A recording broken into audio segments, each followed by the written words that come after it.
মাঝি বাড়িতে উঠান বৈঠকের আয়োজন করা হয়েছে। উক্ত উঠান বৈঠকের সম্মানিত সভাপতি উপস্থিত আছেন আমার শ্রদ্ধাভাজন মুরব্বী, আমার অভিভাবক, সখীপুর থানা যুব দলের সম্মানিত সভাপতি এবং বেদরগঞ্জ উপজেলার সাবেক ভাইস চেয়ারম্যান জনাব মোস্তাক আহমেদ মাসুমবালা। উপস্থিত আছেন আমার মাঝি বাড়ির সম্মানিত শ্রদ্ধাভাজন চাচা এবং মাই ব্রাদার। আরো উপস্থিত আছেন অ্যাডভোকেট শাহিন সর্দার, উপস্থিত আছেন ইমাম সিদ্দিক বাবু, আরো উপস্থিত আছেন ডালিবাড়ির, সিদ্ধাবাড়ির, মোল্লাবাড়ির বিভিন্ন বংশের মুরব্বীগণ এবং আমার সামনে উপস্থিত আছেন মা ও বোনেরা। সবাইকে আমার সংগ্রামী সালাম, আসসালামু আলাইকুম। প্রিয় উপস্থিতি, পূর্বের অনেক বক্তারাই অনেক কথা বলে গেছেন, আপনারা মনোযোগ দিয়ে শুনেছেন। তারা আপনাদেরকে কতটুকু বুঝিয়েছেন আর আপনারা কতটুকু বুঝতে পারছেন জানি না, তবে আমি আপনাদেরকে বলতে চাই, সব সরকারের আমলেই এই ডিএমখালী মাঝিকান্দিকে সবাই বিএনপির কান্দি হিসেবে পরিচিত ছিল। এই মাঝিকান্দি বিএনপির কান্দি হিসেবেই পরিচিত ছিল, কারণ এই মাঝি বাড়ির মরহুম দেলোয়ার হোসেন মাঝি ছিলেন এই ডিএমখালীর বিএনপির প্রতিষ্ঠাতা। যিনি না থাকলে ডিএমখালী বিএনপি থাকতো না। তাই আপনাদের কাছে আমার আকুল আবেদন, এটা আপনারা আমাকে সন্তান হিসেবে নিতে পারেন, ভাই হিসেবে নিতে পারেন এবং আপনাদের অভিভাবক হিসেবেও নিতে পারেন। আপনাদের কাছে আমার একটা অনুরোধ, আমার শ্রদ্ধাভাজন চাচা হযরত আলী মারুফ একটা কথা বলেছেন যে আমার এই মাঝিকান্দির সকল বংশের যারা এই সমাজে বসবাস করেন, সকলের পূর্বে যে কোনো সমস্যা, যে কোনো ব্যক্তিগত সমস্যা হোক, অর্থনৈতিক সমস্যা হোক, পারিপার্শ্বিক সমস্যা হোক, সকল সমস্যাগুলাই আমাদের মাঝি পরিবারের সকল মুরব্বীরা আপনাদেরকে সমাধান দিত এবং আপনারা কোনো বিপদে পড়লে আমাদের কাছে ছুটে আসতেন। কথা ঠিক কিনা বলেন? আওয়াজ দিলেন। যদি আওয়াজ না দেন তাহলে বলবো আপনারা নিরপেক্ষ, কোনো পক্ষে নাই। দয়া করে একটু আওয়াজ দিলেন আমার গ্রামবাসীরা, দয়া করে একটু আওয়াজ দিবেন। আমরা আপনাদেরকে ধৈর্য হারা করবো না। আমাদের প্রধানমন্ত্রী অল্প কিছুক্ষণের মধ্যে আপনাদের মাঝে উপস্থিত হবে। তো আমার বাবা মারা যাওয়ার পরে এই সমাজ নামাজের সকল ময় মুরব্বীগণ এবং ছোট ভাই বোনেরা সকলে বসে আমাকে এই সমাজের মুরব্বী বানিয়েছেন আপনারা। যদি আমার দায়িত্ব কোনো অবহেলা থাকে আমাকে ক্ষমা দৃষ্টিতে দেখবেন।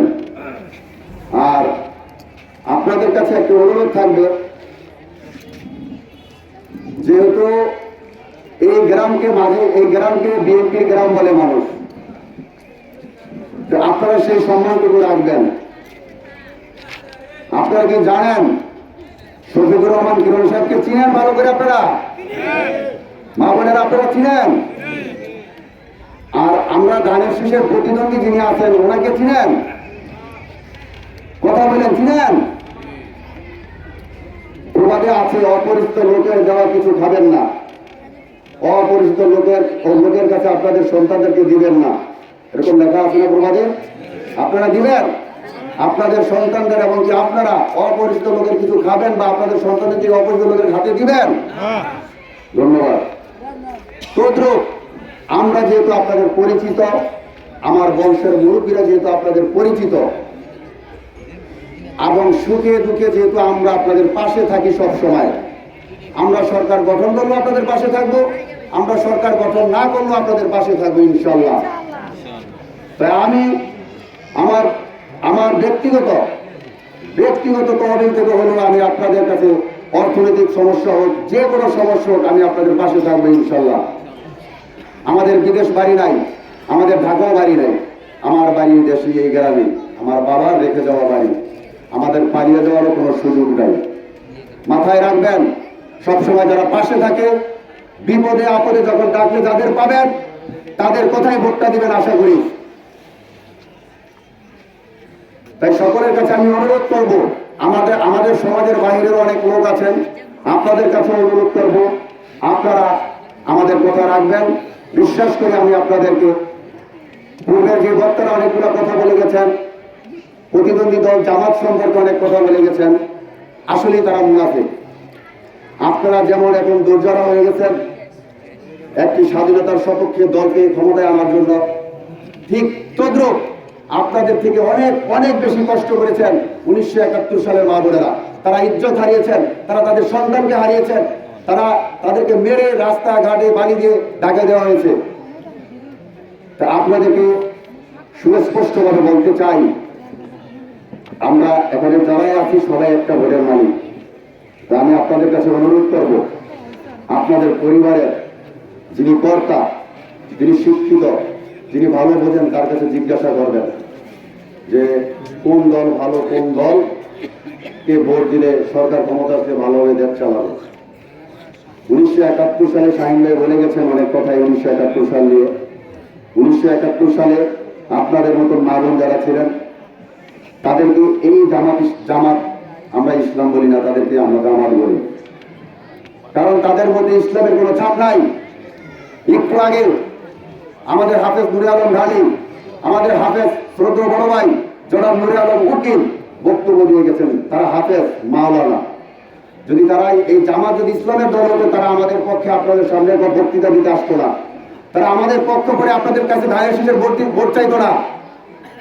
তো দয়া করে চোখ কান খুলে কথা বলবেন, কথা শুনবেন। তারা আপনাদের কাছে আসতে পারে, তারা অপরিচিত লোক, কিছু দিলেও খাবেন না, কিছু সাধলেও নেবেন না, আসতেই অবশ্যই পারে। 500 টাকা 1000 টাকা একটা কম্বল নিয়ে আপনাদের কাছে আসতে পারে। 500 1000 একটা কম্বল আমাদের থেকে আপনারা অনেক পেয়েছেন, কি পান নাই?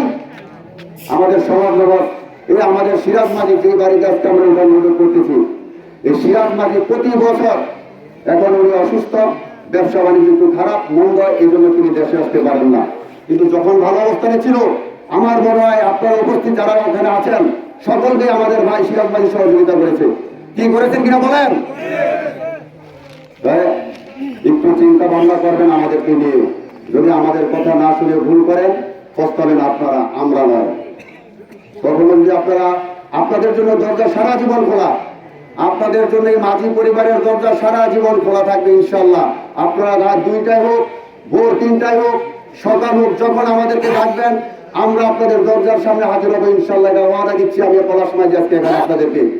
কারণ আমরা রাজনীতি করি নিজেদের পরিবর্তন করার জন্য নয়, আমরা রাজনীতি করি দেশের জনগণকে সেবা করার জন্য। আমার বাপ দাদা যেরকম সেবা করে গেছে, আল্লাহর কসম করে বলি, ভবিষ্যতে যদি সুযোগ পাই আল্লাহ আপনাদের সবাই নিয়োজিত থাকবে ইনশাল্লাহ। প্রিয় সমাজবাসী, গ্রামবাসী, আমার সমাজবাসী, আপনাদের কাছে আমি অনুরোধ রাখবো, আপনারা ভুলেও কোনো কারো কথায় কান দিবেন না, ওই মুনাফিকের দলকে ভোট দিবেন না। আপনারা ভোট দিবেন সকাল ভোরবেলা ফজর নামাজ পড়ে, আমাদের গাড়ি আপনাদের কাছে পৌঁছে যাবে, আমরা আপনাদের কাছে পৌঁছে যাবো, আপনাদেরকে নিয়ে আপনার কেন্দ্রে ঢুকিয়ে দেবো। আপনারা সকাল সকাল এসে সবাই একটি করে ধানের শীষ মার্কায় ভোট দিবেন। এবং যার যে আত্মীয় স্বজন আছে, মামা খালু ফুফা মামাতো ভাই চাচাতো ভাই, কারণ আত্মীয় স্বজন ছাড়া কেউ নাই। আমার কথা হচ্ছে আপনার আত্মীয় যদি ঢাকাও থাকে, তাকেও বলবেন ধানের শীষ মার্কায় ভোট দিতে। শুধু ডিএম খালি সখীপুরে নয়, সারা বাংলাদেশে নির্বাচন হচ্ছে। তা আমার কাছে, আপনাদের কাছে আমার অনুরোধ থাকবে, আপনারা সকলেই একটি করে ধানের শীষ মার্কায় ভোট দিবেন এবং আত্মীয় স্বজনকে প্রতিবেশীকে বলবেন ধানের শীষ মার্কায় ভোট দিতে। ইতিমধ্যে পূর্বের বক্তারা জামাত নিয়ে অনেক